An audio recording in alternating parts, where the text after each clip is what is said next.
Nu jā, rupjie referāti, smiešanās, rupjības, tas viss ir skaidrs, bet vai latviešu tauta, ja publika nav tā, kura tajā visā gribētu arī kādu dziļāku atziņu? Tas vienkārši ir mīts, redzēt, no katra paša atkarīgs, kur viņš var ko saskatīt. Pie amatieru režisora kaut vai porno, es skatos, es smeļu tās atziņas, es smeļu vienkārši.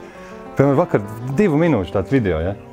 Un es atradu tur tādus dziļumus, es sapratu, ka neviens cilvēks otram nepiedara līdz galam, ka mums jābūt gataviem dalīties dažreiz ar vēl 4 cilvēkiem. Arī to es varēju redzēt, ka nekas šajā pasaulē nav, piemēram, līdz galam balts, pilnīgi balts vai pilnīgi melns. Ir melnie, kuros ienāk gabaliņš no baltā, un ir, teiksim, baltais, kurā ienāk gabaliņš no melnā. Un tad viņi ripo, teiksim, pat palagiem un veidoja Siņu un Jāņu austrumu simbolikas. Divas atziņas, vai ne? Uzreiz es redzu jau pirmajā minūtē, un uz beigām parādījās tā, ka es sapratu, ka jā, nevienmēr tas platais ceļš, pa kuru vietu visi, tas ir tas pareizākais. Dažreiz turpat blakus ir kāda šaurāka eja, pa kuru, teiksim, nav gājis neviens. Mācies, mazais princis.